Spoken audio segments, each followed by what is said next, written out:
morning, everyone, and welcome to another segment of the Let's Talk Store on UrbanCast. This morning, we have with us Peter Williams, a candidate running for Congressional District number 6. As we approach Election Day on next Tuesday, November the 5th, early voting has turnout has been noticeably low in the district, raising questions about voter engagement and challenges facing our community. Peter brings a wealth of experience in the agriculture sector, a critical sector for our district. And this morning, we're going to discuss his perspective on these issues and why he believes he's the right person to represent Congressional District number 6 over there in Congress. So with all that said, Peter, we definitely want to say welcome for joining us this morning and helping us to take a deep dive in this voter turnout that some has described as being, an excellent turnout for Louisiana. But I'm looking at the data and it's looking horrible as far as I'm concerned. Good morning. How are you? Good morning. Good morning, Urban Cast crew, and especially my young crew. My young folks, I want you to know how much I appreciate you being part of the electoral process. And believe it or not, I was young before. And I had to be on the front end of leading other young men and women to progress. And even from the 60s, the 70s, the 80s, even the late 90s to 2000. And somebody had to step up. And a lot of times, if you look at history, it's the younger generation from 16 to 25 that made changes in America. So this is an opportunity to push a reset button in District 6, be part of history. Because when you're going to be a elderly man or elderly woman, like Mr. Hinton and I, you'll be able to sit back and say, you know what? In 2024, I made the right decision by going vote, and it turned the pages in American history. So I'm encouraging my young people, younger voters, please get part of the process, especially in the presidential race and especially, again, District 6, because I want to be your next congressman. I feel that I have the best qualifications, and I know the issues, and I know the challenges, and I'm encouraging you all to please go out and vote. Give me a chance to represent you, and give yourself a chance as a younger generation to have a better place to live in Louisiana and our nation. And that's my appeal to y'all in my mind this morning. Yeah, we're gonna keep you appealing to the largest voting bloc in the country right now. We're gonna keep you on that task this entire morning. With your background in agriculture, Peter, Well, I appreciate it. yeah.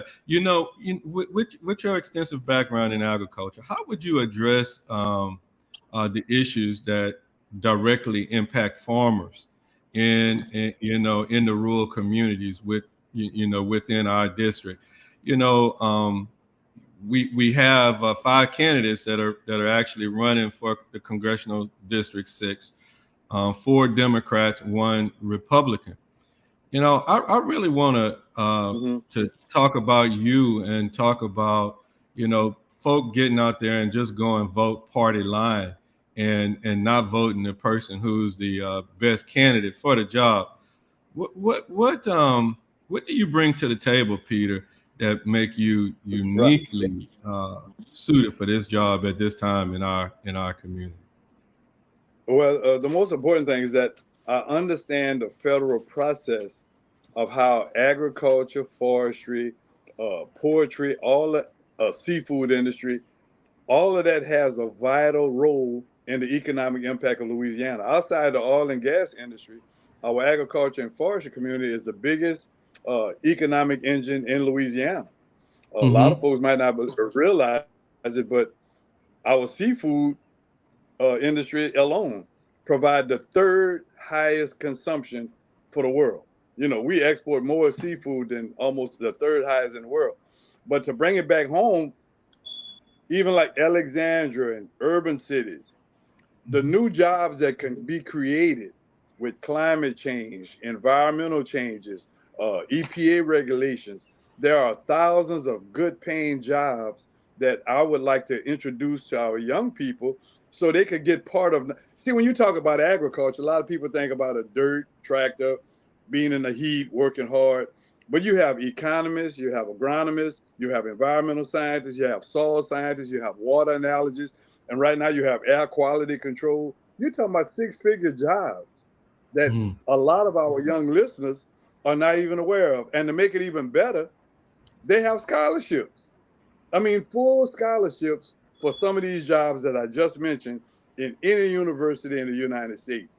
And that's the type of information that has been hidden from us, kept from us, because you don't have a congressman in place that knows what these programs are and willing to come to the community and tell. So, as far as the answer to your question, Mr. Jack, the wherewithal that I bring from knowing the industry as far as the ag side, knowing it from the administrative side, but most of all, knowing the educational components and the workforce components to get our African American families and even other families into a mainstream of 21st century jobs that's going to pay them good money and give them a good living for their family. Okay. All right. And you're the best person for that job. So someone with just a and I guess I'm gonna step back a little bit. Peter, Okay. you are a farmer. Is that correct? You are a Yeah, farmer. we do. I'm a tree farmer, which is a non-conventional uh, farm because uh-huh. it's not an edible crop. But believe it or not, my seed is acorns. I collect acorns. And a lot of folks didn't understand. Every acorn is a tree.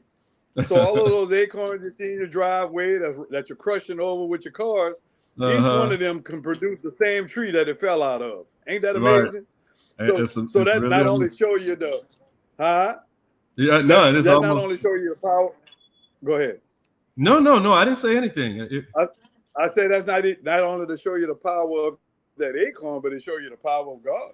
I mean, for Right. a seed as small as the acorn can produce a massive tree, and that Mhm. tree grow up, and then we end up cutting that tree, using it for timber to build houses, using it to build paper, to make paper, and also before it get cut, that tree is putting off oxygen to help fight the CO2 that's in the air. So it's a it's a great opportunity. Agriculture. I told one gentleman the other day, I said, you ever heard the cliche of don't cuss a farmer with your mouth full? So, so farming is without a farmer, we can't eat. Without the farming industry and the farming sector, you can't have the things that we have, the food, the clothes, and things. So I think the Mhm. urban community and the rural communities of District 6 is in a prime opportunity to maximize funding opportunities. Mhm. Uh, Certain areas of Alexandria now will be available for rural development programs and even agriculture funding that they wasn't eligible before because they were classified as urban and city. But now with this new map, Brother Jack, I could tap into some new funding to address some of the energy situations, maybe getting some conversions for solar panels, maybe getting assistance for utilities, maybe even getting some grants that's already in place at USD and Rural Development for weatherization, fixing windows, fixing cracks, helping with new water treatment tanks and things to give them better quality water. So it's a great opportunity. But if you have a congressman that one don't know what these programs are, two, don't have the heart and the will to see these programs and just be complacent to go with the status quo, we'll have the same thing going for the next 20 years. Right.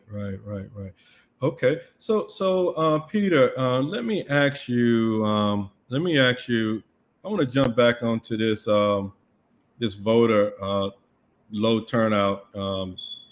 Some as I was talking to some people on yesterday, they believe that the low voter turnout reflects the voter apathy that we have in our community.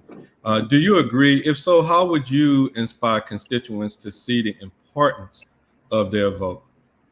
Let's concentrate on the block of who we are. We talking about Mm-hmm. African American, the black vote. Mm-hmm. Ever since the Voters' Right Act in 1964, the black families, the black businesses, the black churches depended on leadership to help guide them through the electoral process. Over the last 20 years, this leadership has been diluted because some of the leaders have become selfish and self-serving rather than being the servants of the people. Therefore, they are not only trying to minimize the voting rights or even expand opportunities for voting, but compromise everyone's liberty, everyone's progress, because they want to keep their own little power base and their own political folks in place to keep their own little livelihoods and things going. So it's a depletion in the leadership. Think about the Democratic Party, who was predominantly African American residents of this state. 6, 7, 8 years ago, we had a good, strong base. We had a good operation. People were going together.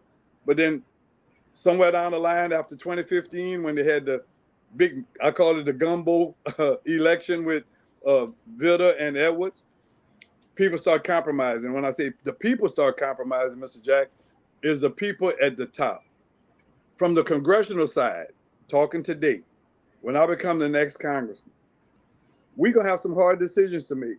Just like you and I will be talking a lot of time, we're going to have to decide who we're going to be as a people and what's going to be the ideal leadership of what we're going to do and who we're going to be to get what we need for our folks. So with that being said, the leadership failed the people, and that's why we have the low turnout like we have. In my race in particular, the Democratic Party very seldom endorse one candidate over another. They normally stay out of it.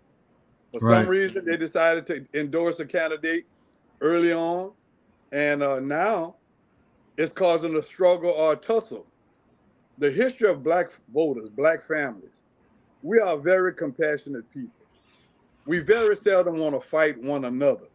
So what's happening is the way the electoral votes are going on now, you are pitting black men, black women in certain neighborhoods against one another, and it's causing a divide within our community. And sometimes I find that instead of choosing between Peter and Jack, Bob will stay home because he liked Peter and Jack. You see what I'm saying? And we shouldn't have to have our families divided, because the Bible said a divided house can't stand, whether it be a Washington, D.C. house, the Capitol, or my house or your house. So to answer your question, I think leadership have did a bad job of identifying one candidate that all of the communities can go around, having meetings all the time. See, if you would have the engagement meetings that you were talking about year round or all through the 4-year process, by the time election come, we done aired out all of this foolishness or all of these questions that we have going on. But the problem is a man or a woman get elected to office. You don't see them again until election time. Now we're trying to air out all of our dirty laundry at one time. When I become a congressman, we're going to have quarterly meetings in communities of Sinlaw, Lower Samtown, Woodside, Lower Third, Alexandria. Why? Because I want the people to tell me, one, are you being accessible, Mr. Williams? Two, are you being accountable to the things that you told us you would do before you got elected? And three, have you been telling us the truth when you go to Washington? You're doing what we asked you to do, or you're doing what somebody else tell you to do. So I think that's where the problem fell off, and is our leadership. And you can't blame anyone else for the apathy, for the low voter turnout, because your leadership didn't do a good job of, one, engaging the community, making sure that the people are aware of all of the candidates that they're putting before them, and not taking sides and playing hide and seek with certain candidates to make sure they win, to keep their own personal interests at bay. So that's the biggest problem. But with all of that being said, we as individuals, our young people, you are going to be the new leaders of Louisiana. All you have to do is live long enough, and you're going to be old enough to say, I did something, or you're going to be saying, I shoulda, coulda, woulda, but I didn't. And the worst position to be in is to have an opportunity like right now to get your voice heard on November 5th, to choose a president that's going to make history, and to choose the best candidate for District 6 that could turn your personal life around. This is a vote that's going to impact your listeners, our listeners on this call right now. So one vote, 1,000 votes, 10,000 votes. Don't sit home and don't vote. Please vote, and I hope you vote for number 24 and let this appeal come to fruition.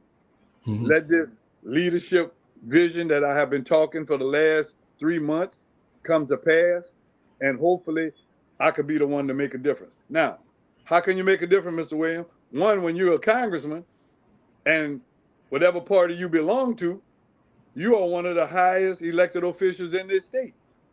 Congress have only 435 congressmen. So that means you'll be one of 435 congressmen in the whole United States. That means you have access. You could get a meeting with the president. You could get a meeting with the vice president.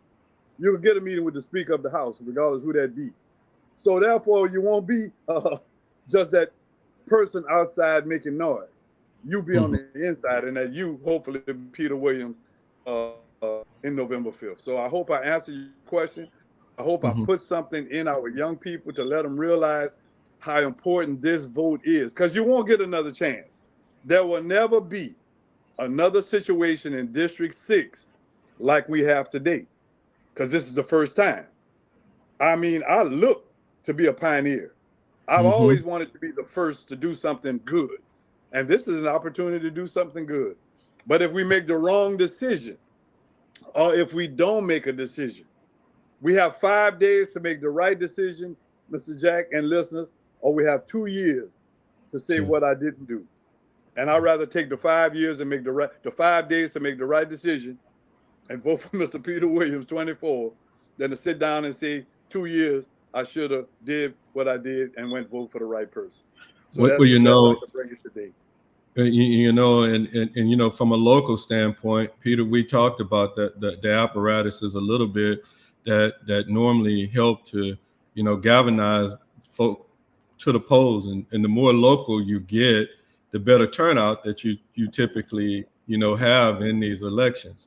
And unfortunately, we have a lot of issues here locally.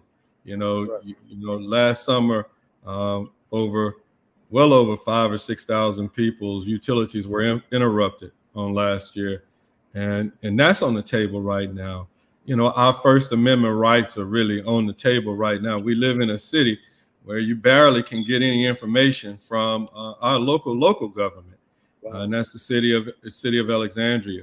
You know, even in a time when you got little municipalities like LeCount, Louisiana, and I want to applaud LeCount for their communication with media on last night and letting us know what was going on. And, you know, certainly if LeCount can do it, the city of Alexandria can do it as well. And, you know, and try to make us, you know, aware. So I'm taking this opportunity to say, hey guys, if you like the idea of not knowing what's going on in our city right now, don't go to the polls. But if you're ready to understand what's going on in that utility system and other things, vote for change. You know, I mean, if you send the message that we're not going to tolerate this stuff constantly, you know, we'll begin to get the things that we're destined to have. But if we keep sending those candidates back that are not bringing home any kind of results for our community, we get exactly what we have, and we have to take on that responsibility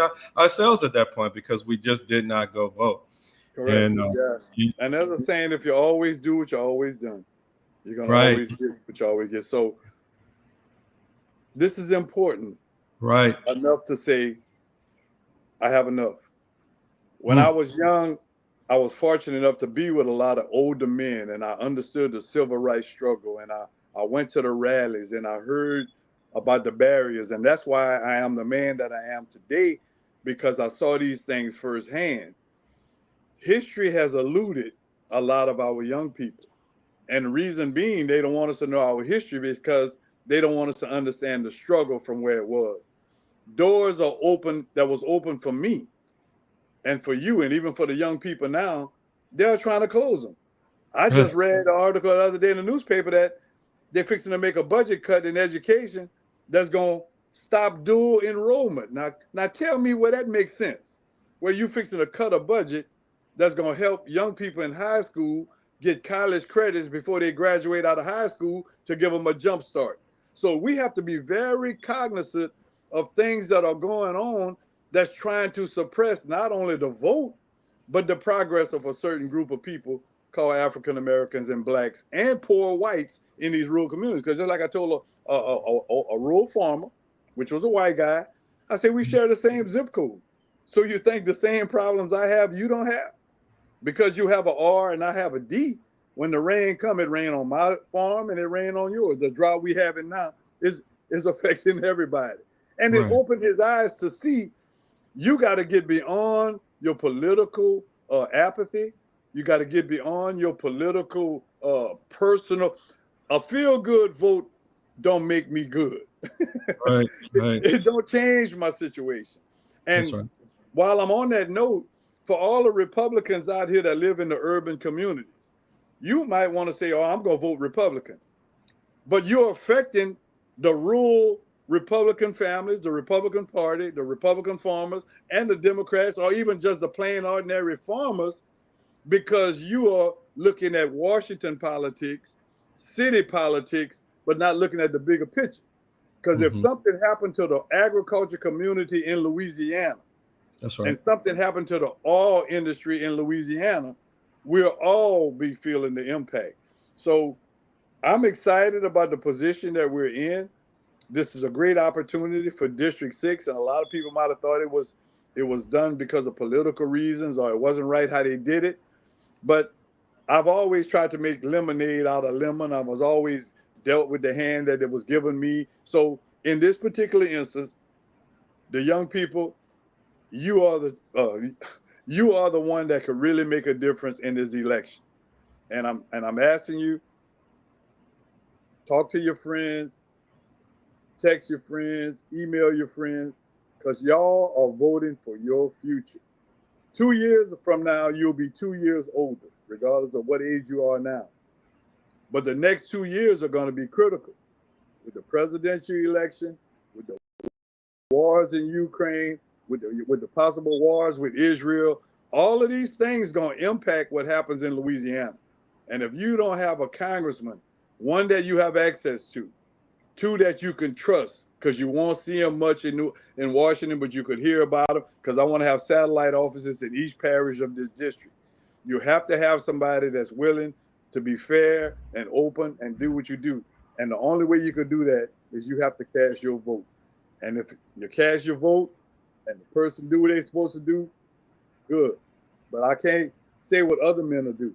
But I can just tell you this morning what this man will do. And I will represent you the best I can.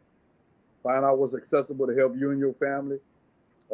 Be accountable for the decisions that you ask me to make for you. And I'll always tell you the truth, whether it can be done, can't be done, or I'm working on it or not. And that's the best I can do. You call that good government. Good government. Yes, sir. Yes, sir. All right. Well, I'll tell you what, there, Peter. I'm gonna give you another opportunity to go ahead and appeal to them younger voters again, and then tell us again what's setting you apart, and definitely telling the public, you know why you ready for this job, because I think we really need. Typically, the campaigning portion of a campaign is you are interviewing with us. And it has only been a few candidates that's been around, and made themselves available for the interview. So go ahead and tell these folk again why Peter Williams is the best person. What sets me apart, Bro Jack, is the reality that I bring to the table. I don't have to sugarcoat anything. I don't cut any corners. When you ask me a question, I don't come with no political jargon and try and be analytical and I tell it like it is, because I done been there and done that. I'm 67 years old. I'm old enough to know the difference from right and wrong, who's lying and who's not. I can read and write, I feel, with the average person or above average. I understand when somebody is trying to buffalo me or pulling the wool over my eye. And that's what the Democratic Party and the Republican Party is doing in the state of Louisiana right now. They are trying to make us feel that we had a great turnout. That's They right. had a great turnout, but it was one-sided. They had a Right. great turnout with the white voters, with the independent voters, but we had a low turnout with the black voters. And people might say, "Oh, they're always basing it black and white." Well, I'm gonna use a word that the young people use. Duh, it is. And if we don't vote, we won't have a voice. And I'm asking, and what separates me is that I have always been the one to keep elected officials or politicians accountable.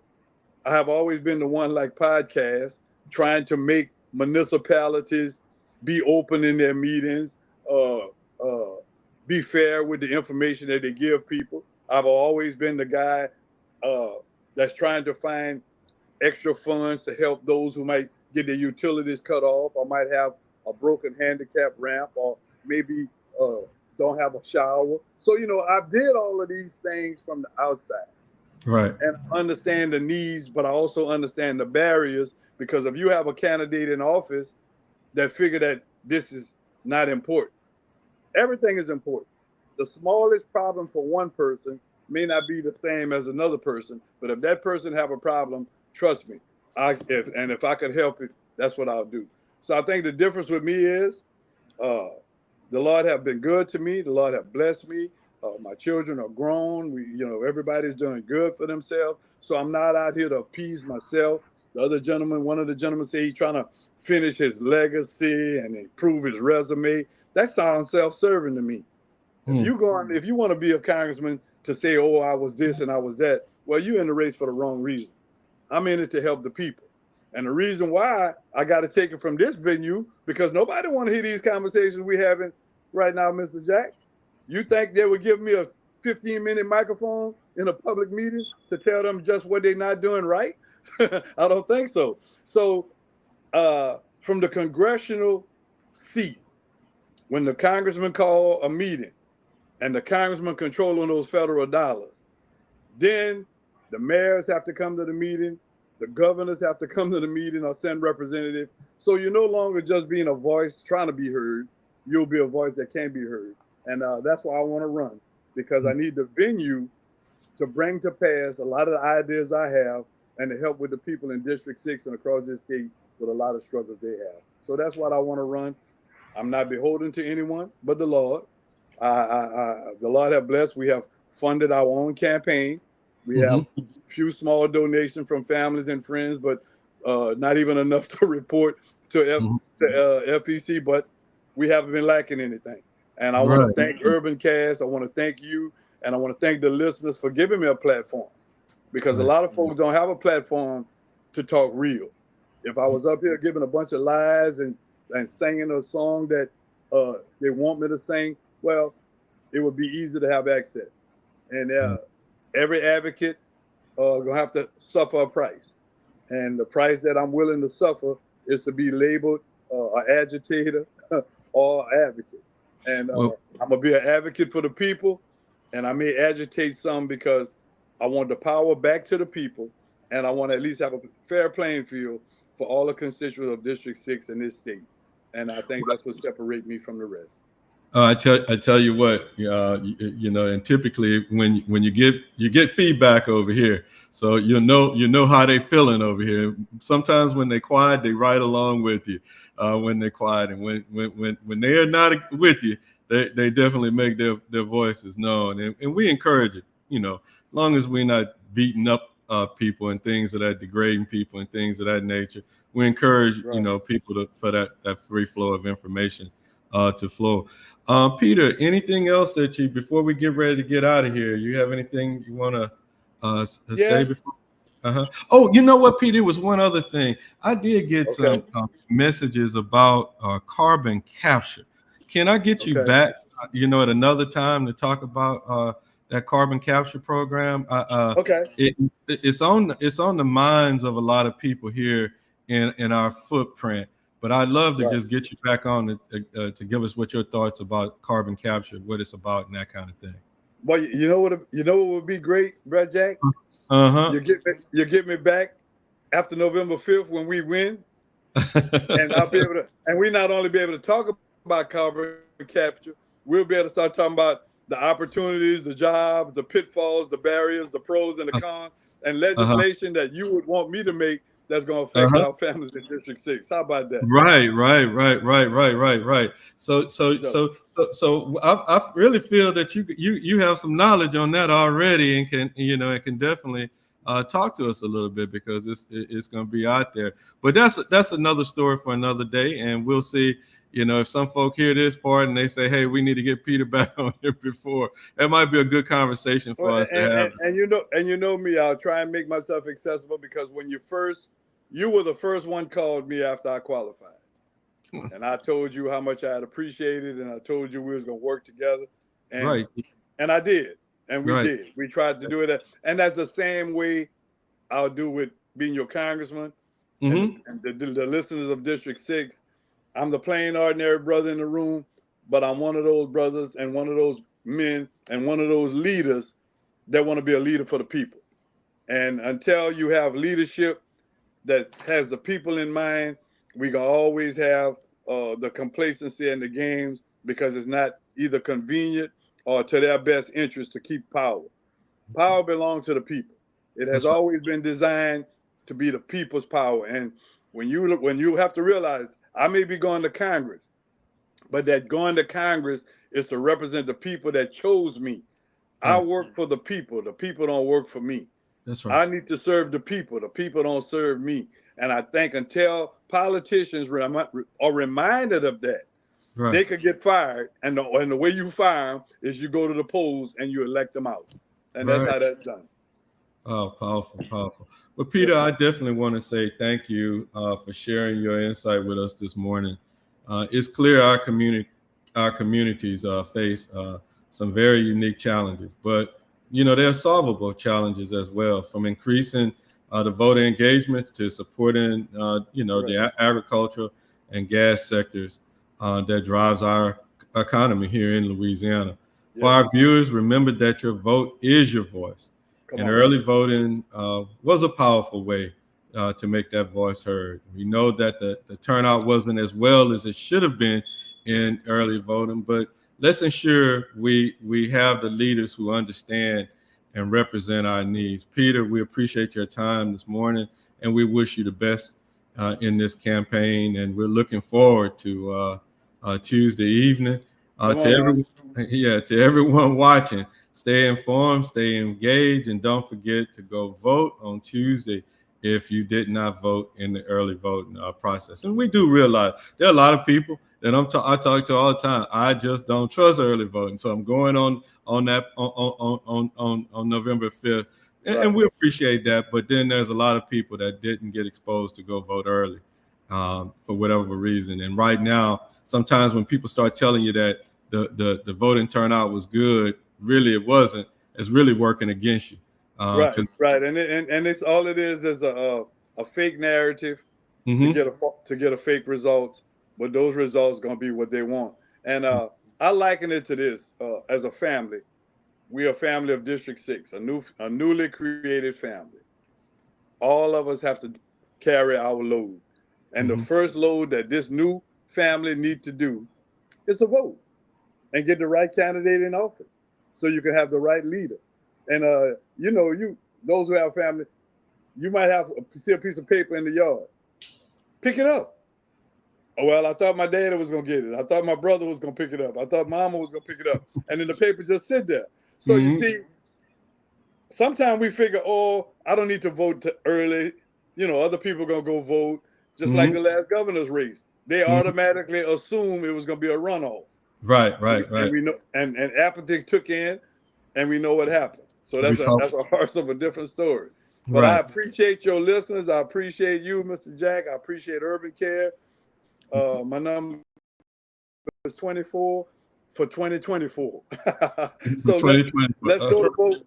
That's it. Y'all vote for me, and we go. And you'll be able to circle your calendar and say, I voted for number 24 in 2024, and that vote changed our course of history for Louisiana for the rest of our lives. All I right. appreciate y'all and thank y'all very much. All right, Peter. This is the Let's Talk Show on Urban Cast. Thank you guys for tuning in, and thank you for all y'all are doing in the community. Thank Y'all stay Y'all stay all right. safe. I'm good. Thank you, Mr. Jack. Not a problem. All right.